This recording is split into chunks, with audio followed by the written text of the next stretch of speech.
तो सबसे पहले बात करेंगे शहर संग्राम की।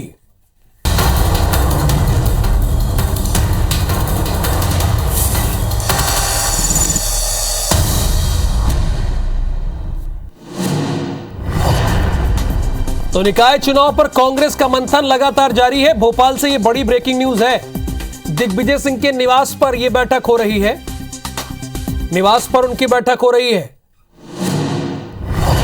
प्रत्याशियों के नामों पर अंतिम मोहर लगेगी। देखिए, दरअसल ये लड़ाई जो है ये फाइनल से पहले सेमीफाइनल है, और जो सेमीफाइनल जीतेगा माहौल तो वही बनाएगा।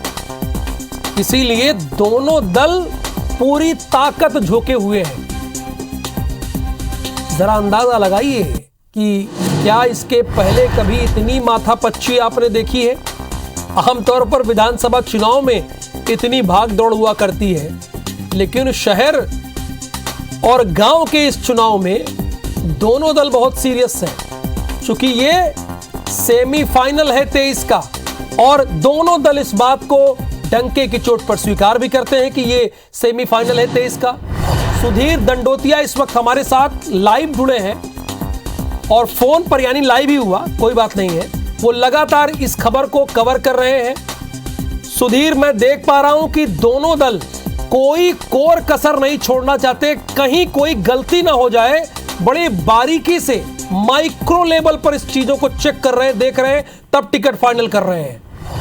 जी राहुल, बिल्कुल सही कहा आपने, क्योंकि ये चुनाव जो है मध्य प्रदेश में तो आने वाले 2023 के जो विधानसभा के चुनाव होंगे, उससे पहले कहीं ना कहीं सरकार और विपक्षी दलों की अग्नि परीक्षा है कि जनता किसके साथ में, और ऐसे में टूक टूक कर कदम जो है इस पूरे चुनाव में रखा जा रहा है। महापौर प्रत्याशियों की अगर बात करें तो कांग्रेस पहले ही ऐलान कर चुकी है 15 नगर निगम में अपने महापौर प्रत्याशियों के नाम की घोषणा। इसके अलावा अब पार्षदों के प्रत्याशियों को लेकर मंथन चल रहा है, और आप अंदाजा लगा सकते हैं कि अगर बड़े चेहरे पार्षद के प्रत्याशी चुने तो इन चुनाव की गंभीरता का पता लगता है। लिहाजा पूर्व मुख्यमंत्री दिग्विजय सिंह के निवास पर यह बैठक चल रही है, जहां पर कांग्रेस के तमाम दिग्गज बड़े नेता, जिनमें अगर बात की जाए तो सुरेश पचौरी पूर्व केंद्रीय मंत्री, इसके अलावा भोपाल से जो विधायक हैं पूर्व मंत्री पीसी शर्मा, साथ ही साथ बात करें तो आरिफ मसूद, इसके अलावा भोपाल की जो महापौर प्रत्याशी हैं विभा पटेल, वो इस पूरी बैठक में मौजूद है। माना जा रहा है कि भोपाल के सभी वार्डों पर अंतिम रूप जो है, अंतिम जो प्रत्याशियों की जो मोहर है, आज इस बैठक में लगने वाली है। लिहाजा शाम को 7 बजे बैठक की शुरुआत हुई, और ये देखना होगा कि बैठक कब तक चलती है, पर ये माना जा रहा है कि आज वो नाम फाइनल किए जाएंगे। उन नामों का ऐलान कांग्रेस की ओर से आज या कल में कर दिया जाएगा। राहुल, आपको सुधीर बने रहना है, चूंकि बैक टू बैक 3 खबरें, और तीनों खबरों पर आपको हमारे दर्शकों को जानकारी देनी होगी। आगे बढ़ते हैं। भोपाल से अगली खबर भी है। सीएम हाउस में चल रही बीजेपी की बैठक खत्म हो गई है। निकाय चुनाव में प्रत्याशी चयन के लिए फैसला हो रहा था, इसीलिए बैठक हो रही थी। बीजेपी जल्द जारी कर सकती है प्रत्याशियों की सूची। सुधीर, कब तक माना जाए कि बीजेपी अपने प्रत्याशियों की सूची जारी कर देगी, चूंकि सीएम का दिल्ली दौरा भी है?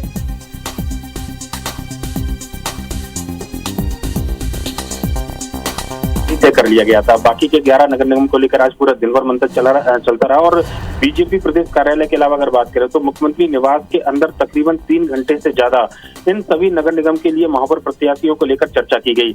लिहाजा नाम अंतिम रूप कर लिया गया, और ये माना जा रहा है कि औपचारिक तौर पर कुछ एक जो तकनीकी जो खामियां, जो केंद्र के जो नेतृत्व उसके द्वारा जो निर्देश दिए गए थे, उस नेतृत्व के खिलाफ भी अगर जाकर किसी प्रत्याशी का चयन करना है, तो ऐसे में केंद्र नेतृत्व की मोहर कम से कम लगे, इस बात का इंतजार किया जा रहा है। प्रत्याशियों के नाम तय कर लिए गए हैं सभी 16 नगर निगम के लिए, और ऐसे में माना जा रहा है कि आज जब नाम तय किए गए हैं तो दिल्ली में आला कमान से चर्चा के बाद में बीजेपी कल इन नामों का ऐलान कर सकती है। राहुल, यानी कल माना जाए ना कि ऐलान हो सकता है बीजेपी की तरफ से? बिल्कुल राहुल, देखिए आज संभावना कम जताई जा रही है, क्योंकि हालांकि नाम तय कर लिए कल हो सकता है। एक और खबर है सुधीर, आपको बने रहना है। भोपाल से अगली खबर भी है। प्रचार को लेकर गाइडलाइन जारी हो गई है। पार्षद के प्रचार में आपको बता दें कि पार्षद के प्रचार सामग्री में नहीं हो सकेगा महापौर का प्रचार। पार्षद की प्रचार सामग्री में नहीं रहेगी महापौर प्रत्याशी की फोटो होने पर महापौर उम्मीदवार के खाते में इसका खर्च जुड़ जाएगा। पोस्टर से लेकर प्रचार वाहन सब जगह यह नियम लागू रहेगा। व्यय निगरानी दल रखेंगे प्रचार प्रसार पर नजर। राज्य निर्वाचन आयोग ने ये गाइडलाइन जारी की है, यानी विकल्प है, आप चाहे तो रख सकते हैं नाम, लेकिन अगर रखेंगे तो वो आपके खाते में जुड़ जाएगा कि आप ही का ये पैसा खर्चा हुआ है। तो जाहिर सी बात है जब दोनों का जुड़ेगा तो कोई क्यों रखेगा। सुधीर जरा क्लियर कीजिए, बताइए हमारे दर्शकों को आसान शब्दों में ये क्या है खबर।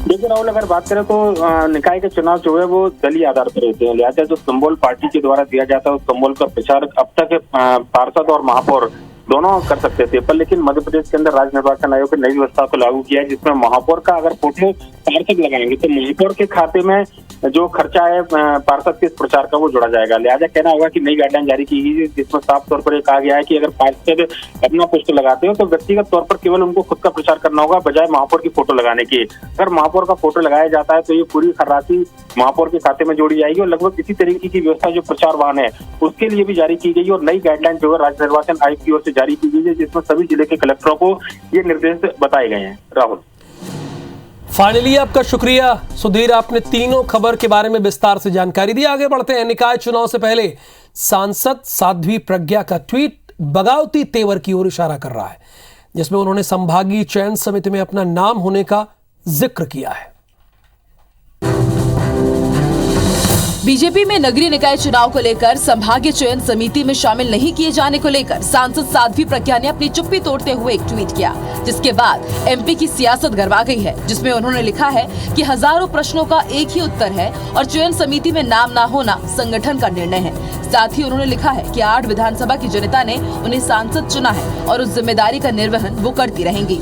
जो ट्वीट किया उनकी अपनी भावनाएं माननीय सांसद जी को, मुझे नहीं लगता कि किसी भी विधायक सांसद को अपनी बात को कहने के लिए किसी समिति की आवश्यकता होती। इधर साध्वी प्रज्ञा की ट्वीट से उपजी नाराजगी पर अब कांग्रेस तंज भी कस रही है। प्रज्ञा ठाकुर जी की और अनर्गल बयान करती हैं तो ये जनता उनका चाल चरित्र चेहरा जान चुका है और भारतीय जनता पार्टी भी जान चुकी है, इसलिए भारतीय जनता पार्टी उनसे पीछे छुड़ाना चाहती है। चुनाव से पहले साध्वी का समिति में शामिल न होना और फिर बगावत वाले अंदाज में ट्वीट करना चर्चा का विषय भी बन गया है। भोपाल में बदमाशों के ब्लेड से हुए हमले में घायल महिला से आज सीएम शिवराज सिंह चौहान ने मुलाकात की। इधर भोपाल कमिश्नर को दोषियों पर सख्त कार्रवाई के निर्देश भी दिए गए। भोपाल के टीटी नगर में महिला को ब्लेड मारकर गंभीर रूप से घायल करने वाले मामले में सीएम शिवराज सिंह चौहान बेहद गंभीर और सख्त नजर आए। घटना की गंभीरता को देखते हुए सीएम शिवराज सिंह चौहान ने भोपाल कमिश्नर गुलशन बामरा और पुलिस कमिश्नर मरकंद देउस्कर को सीएम हाउस में तलब कर अपराधियों पर सख्त कार्रवाई के निर्देश दिए। इस घटना से मेरा मन दुखी भी है। जिन अपराधियों ने ये पाप किया है उनको हम छोड़ेंगे नहीं किसी भी कीमत पर। वाले गलत कमेंट कर रहे थे, सीटियां मार रहे थे, हमारे मिसेस ने उसको चिल्ला चोट करी, थपाड़ा मारा, उतने बहुत लोग इकट्ठा हो गए, वो लोग भाग गए वहाँ से। फिर भक्त वो आए, उन्होंने ये मार दिया। इसके बाद सीएम शिवराज सिंह चौहान शिवाजी नगर स्थित महिला के निवास पहुंचे और महिला का हालचाल जाना, साथ ही पीड़िता को 1 लाख रुपए आर्थिक सहायता देने की भी घोषणा की। सीएम ने पीड़ित महिला के साहस की तारीफ भी की और महिला के बच्चों के सहयोग के लिए जिला कलेक्टर को आवश्यक निर्देश भी दिए हैं। खबर भोपाल से है। ब्लेड से वार तो बुलडोजर से एक्शन। महिला पर हमला करने वाले आरोपी के घर पर बुलडोजर चल गया है। आरोपी ने महिला पर कटर से हमला किया था। पुलिस और नगर निगम की संयुक्त कार्रवाई हुई। सीएम ने आज पीड़ित महिला से मुलाकात भी की थी। यह खबर IBC24 ने आपको बताई भी थी। आरोपी पर सख्त कार्रवाई के निर्देश दिए गए थे। आरोपी पर 9 थानों में 32 संगीन अपराध दर्ज हैं। पुलिस कमिश्नर के निर्देश पर बढ़ाई गई है धारा।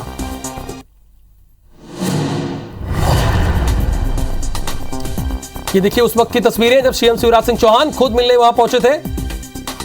आरोपी महिला पर कटर से हमला किया गया था। सीएम ने इस खबर का संज्ञान लिया, त्वरित एक्शन हुआ और त्वरित बुलडोजर भी चल गया। चूंकि अपराधी पर जो आरोपी है उस पर 9 थानों में 32 संगीन अपराध दर्ज हैं। देखिए एक तरफ सीएम शिवराज सिंह चौहान आज ही मिलने गए, देखिए तस्वीरें, और दूसरी तरफ देखिए ये भोपाल में ही हो सकता है। दूसरी तरफ उस आरोपी जिसने महिला पर कटर से हमला किया उसके घर पे क्या चल रहा है, मैं आप ही से पूछ रहा हूं दर्शकों। बुलडोजर, हथौड़ा भी चल रहा है, यानी जमींदोज किया जा रहा है इसके घर को।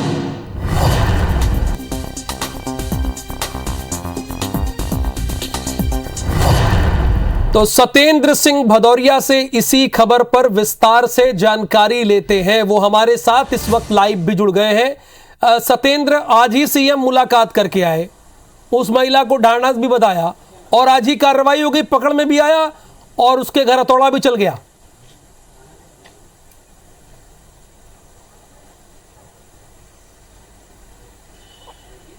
देखिए, राजधानी भोपाल की जो सड़कें हैं या राजधानी भोपाल का जो समय है देर रात, वो महिलाओं के लिए महफूज नहीं कहा जा सकता। इसकी जीती जागती जो तस्वीरें हैं वो हम अपने दर्शकों को दिखा रहे हैं, दर्शकों को बता भी रहे हैं। ये घटना रात 9 जून की रात की 8:30 बजे की है। 8:30 बजे कोई रात का ज़्यादा समय नहीं होता है। उस समय बदमाशों के हौसले कितने बुलंद हैं कि बदमाश जो है महिला पर फप्तियाँ कस रहे थे, अश्लील कमेंट कर रहे थे, सीटी बजा रहे थे महिला को अकेला देखकर। महिला ने उसका विरोध किया तो बदमाशों ने उन पर हमला कर दिया। वजह जो अब निकलकर सामने आई है कि महिला ने बदमाशों का विरोध किया, जब बदमाश नहीं माने तो उनको महिला ने जाके तमाचा जड़ दिया।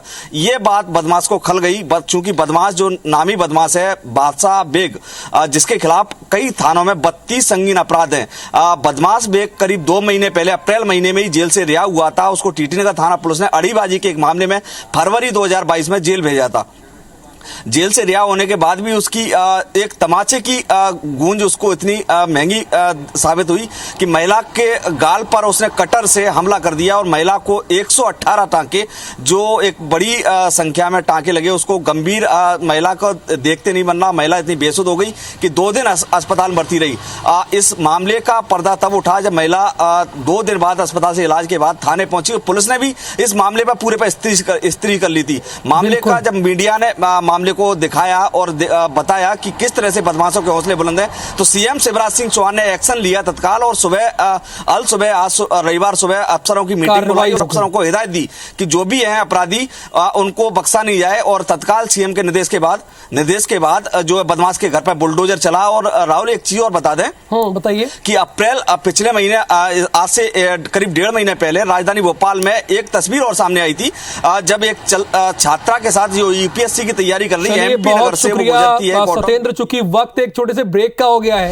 एक मध्य प्रदेश में नगरीय निकाय और पंचायत चुनाव की सरगर्मी तेज है। इस समय चुनावी चकल्लस का पारा हर गली मोहल्लों में चढ़ा हुआ है, वो आप भी महसूस कर रहे होंगे।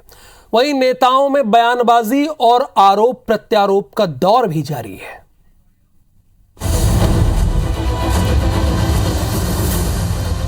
नगरीय निकाय और पंचायत चुनाव की हलचल के बीच नेता प्रतिपक्ष डॉक्टर गोविंद सिंह ने बड़ा आरोप लगाया है। गोविंद सिंह ने राज्य निर्वाचन आयोग को पत्र लिखकर कहा कि प्रत्याशियों से जमानत से ज्यादा राशि जमा करवाई जा रही है। 1 और 3,000 की जगह 25,000 रुपए लिए जा रहे हैं। नेता प्रतिपक्ष ने पत्र में लिखा कि भिंड और मुरैना कलेक्टर ने नगरीय निकाय चुनाव के उम्मीदवारों से निर्वाचन आयोग की गाइडलाइन के खिलाफ जमानत राशि 20 से 25,000 रुपए जमा कराने का तुगलकी फरमान जारी किया था, जिससे गरीब तबके के पार्षद उम्मीदवार अपना नामांकन जमा करने में असमर्थ रहे हैं। गोविंद सिंह ने राज्य निर्वाचन आयोग से मांग की है कि निर्धारित राशि से अतिरिक्त राशि जमा कराने पर तत्काल रोक लगाई जाए। गोविंद सिंह ने मांग की है कि आयोग की गाइडलाइन के मुताबिक जमानत राशि जमा करने के लिए दोनों जिलों के कलेक्टर्स को निर्देशित किया जाए।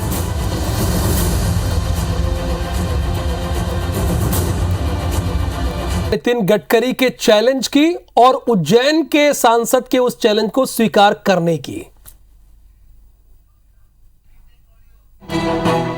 उज्जैन से बीजेपी सांसद अनिल फिजोरिया इन दिनों अपनी फिटनेस पर काफी काम कर रहे हैं, और वो इसलिए क्योंकि विकास के लिए उन्हें पैसा चाहिए। दरअसल केंद्रीय मंत्री नितिन गडकरी ने उनसे कहा था कि 1 किलोग्राम वजन कम करने पर 1000 करोड़ रुपए का पैकेज मिलेगा, जो अनिल फिजोरिया अपने संसदीय क्षेत्र में विकास कार्यों पर खर्च कर सकते हैं। अब सांसद का दावा है कि उन्होंने 15 किलोग्राम वजन कम कर लिया है और वो 5000 करोड़ रुपए मांगने के हकदार हैं। 1 किलो वजन कम करने पे आपको 1000 करोड़ रुपया उज्जैन आलोट संसदीय क्षेत्र के विकास के लिए दूंगा। अब मैं माननीय गडकरी जी से आग्रह करूंगा कि मैंने इतना वेट रिड्यूस करा। सांसद का कहना है कि वो अपना वजन कम करना जारी रखेंगे, क्योंकि उनके लोकसभा क्षेत्र को विकास के लिए अधिक से अधिक राशि मिल सके। अब देखते हैं कि नितिन गडकरी सांसद अनिल फिजोरिया को उनकी मेहनत के लिए कितनी राशि देते हैं। रात 10 बजे क्या है खबरें खास, आपको बताएंगे हमारी सहयोगी ज्योति सिंह।